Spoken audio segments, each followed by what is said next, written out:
Next हमारा important topic electrostatics chapter number 12 that is electric flux. Electric flux itself is a short question. Definition आप लोगों ने याद करनी है. Flux का मतलब ये होता है number of field lines passing through a certain area element placed perpendicular to that field. हम इसे electric flux क्यों बोलते हैं? क्योंकि यहाँ पे number of electric field lines passing through certain area element placed perpendicular in the direction of the field. ये definition आपसे किताब से ही ली गई है. आपने इस डेफिनेशन को क्लियरली बुक से याद करना है क्योंकि it act as a short question. और मैंने आपको शुरू में बताया था कि मैं आपको साथ साथ ये चीज़ें बताता रहूँगा कि कौन से शॉर्ट बन सकते हैं, कौन से लॉन्ग बन सकते हैं.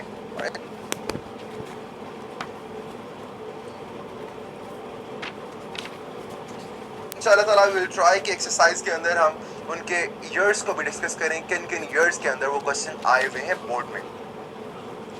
Electric flux, the number of field lines passing through a certain element of area placed perpendicular to the direction of field is known as electric flux.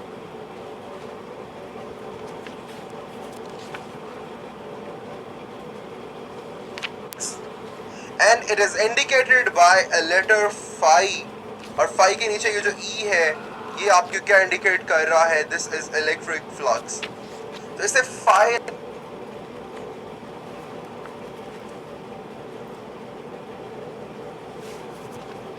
Letter से इंडिकेट किया जाता है. It's a Greek letter phi. अभी जो मैंने highlight किया है area placed perpendicular to the direction of the field, ये आपके पास वेक्टर एरिया की डेफिनेशन भी बन सकती है. What is a vector area? An area, ये इटसेल्फ शॉर्ट क्वेश्चन है. An area whose magnitude is equal to the given area but direction is normal to the given area. ये short question है. लीजिए, N area whose magnitude is equal to the given area. जो आपको for example आपको एक book given है, एक surface given है, उस एक सरफेस के for example this is a phone, तो ये मोबाइल का ये जो एरिया है, ये गिवन एरिया सामने एक ऐसा ये वेक्टर एरिया नहीं है. This is a scalar area. Area is a scalar quantity. फिर वेक्टर एरिया क्या होगा? वेक्टर एरिया वो एरिया होगा जिसका मैग्नीट्यूड तो इस पूरे गिवन एरिया के बराबर है, लेकिन वेक्टर की ये साथ डायरेक्शन भी रिक्वायर्ड होती है. तो डायरेक्शन उसकी गिवन एरिया के परपेंडिकुलर हो. यानी ये अगर आपका एरिया है तो यहाँ से ये परपेंडिकुलर डायरेक्शन है और ये मैग्नीट्यूड और ये डायरेक्शन, ये दोनों मिला के क्या बन जाते हैं? They are vector area. तो अब आपको एक चीज याद रखनी है कि whenever we say vector area, उसकी डायरेक्शन गिवन सरफेस के परपेंडिकुलर होगी. ये गिवन सरफेस है और ये परपेंडिकुलर डायरेक्शन है वेक्टर एरिया की. अब जरा इसको थोड़ा सा सॉल्व कर लेते हैं mathematically. What is the mathematical form? उसने बोला कि इलेक्ट्रिक फ्लक्स जो है वो डिपेंड करता है फ्लक्स के ऊपर, इलेक्ट्रिक फील्ड के ऊपर, वो डिपेंड करता है एरिया के ऊपर. इसे इंडिकेट किया जाता है phi के साथ. और अगर हम इसका फॉर्मूला देख लें तो electric flux phi is given by E dot A. अब ये फॉर्मूला आता कहां से है? बेसिकली हम इस चीज को भी देख लेते हैं. Let's call this equation number 1. ये आता कहां से? फ्लक्स जो है that is directly proportional to electric field strength. Electric field strength का मतलब क्या है? Number of electric field lines. जितनी number of electric field lines ज्यादा होंगी उतना फ्लक्स ज्यादा होगा. क्योंकि आपके सामने देखिए ये एक सरफेस में से number of electric field lines गुजर रही हैं. तो जितनी इलेक्ट्रिक फील्ड लाइंस ज्यादा होंगी इसका मतलब उतना फील्ड स्ट्रॉन्गर है, फील्ड की स्ट्रेंथ उतनी ज्यादा है. या इन अदर वर्ड्स हम ये कहेंगे कि फील्ड की स्ट्रेंथ जितनी ज्यादा है, ये आपके पास इलेक्ट्रिक फील्ड है, इसकी स्ट्रेंथ जितनी ज्यादा है इसका मतलब उतनी ही नंबर ऑफ फील्ड लाइंस भी ज्यादा हैं. तो these are number of field lines.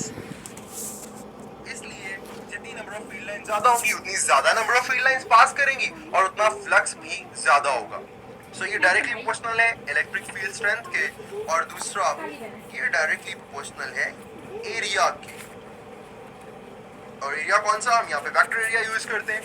तो वेक्टर एरिया की मैग्नीट्यूड जितनी ज्यादा होगी, एरिया जितना बड़ा होगा, उतनी ही ज्यादा उसमें से फील्ड लाइंस पास करेंगी, जितना छोटा एरिया होगा उतनी कम फील्ड लाइंस पास करेंगी। अगर हम दोनों को कंबाइन करते हैं तो हमारे पास इक्वेशन 1 बनती है, electric flux is directly proportional to E into A। मैं यहाँ पे बना भी देता हूँ आपके लिए, electric flux is directly proportional to EA, और यहाँ पे जो कांस्टेंट ऑफ प्रोपोर्शनैलिटी है वो 1 ही रहता है, so it is directly proportional to E dot A। क्योंकि हम इन दोनों को वेक्टर ट्रीट कर रहे हैं, इसलिए मैं इनके ऊपर वेक्टर साइंस यहाँ पे मेंशन कर दूंगा। अब आपने डॉट प्रोडक्ट तो पढ़ा हुआ है ऑलरेडी। डॉट प्रोडक्ट क्या होता है? जब इसको एक्सपैंड किया जाता है तो ये बन जाता है ये cos theta, cos of theta. तो ये दरअसल फॉर्मूला है फ्लक्स का, EA cos ऑफ थीटा। याद रखिएगा, इलेक्ट्रिक फ्लक्स के यूनिट्स क्या होते हैं? It's units are newton metre square per coulomb. इसके units newton metre square per coulomb. ये यूनिट्स भी आप लोगों ने साथ याद रखने हैं। जो अगला इंपॉर्टेंट शॉर्ट क्वेश्चन बन सकता है, ये ज्यादातर शॉर्ट क्वेश्चंस के लिए इंपॉर्टेंट है, मैं इसलिए आपको अलग अलग शॉर्ट क्वेश्चंस करके ही करवा रहा हूँ। नेक्स्ट जो इंपॉर्टेंट शॉर्ट क्वेश्चन बन सकता है, that is the dependence of electric flux. Electric flux depend किस किस चीज पे करता है? तो सबसे पहले ये डिपेंड करता है, electric flux depends upon the number of electric field lines per unit area. जितनी number of electric field lines कम होंगी उतना फ्लक्स कम होगा, जितनी ज्यादा होंगी उतना फ्लक्स ज्यादा होगा। और दूसरा, एरिया ऑफ द सरफेस, जितना एरिया बड़ा होगा। और तीसरा, ओरिएंटेशन ऑफ सरफेस, यानी आपके सामने जिस तरह से यहाँ पे cos ऑफ थीटा भी इन्वॉल्व हो गया, तो ये थीटा पे भी डिपेंड करती है। किस तरह से डिपेंड करती है, आइए हम उसको देख लेते हैं। केस नंबर 1, सबसे पहले तो यहाँ पे ये बात अंडरस्टैंड करने वाली है कि भाई इलेक्ट्रिक फील्ड तो ये रहा इस डायरेक्शन के अंदर, this is the electric field. Vector area किधर है? मैंने आपको बताया vector area is the area जिसकी direction perpendicular to given area है। अगर ये गिवन एरिया है तो परपेंडिकुलर ये डायरेक्शन हो जाएगी, पर 90 डिग्री एंगल बनेगा यहाँ पे सरफेस के साथ।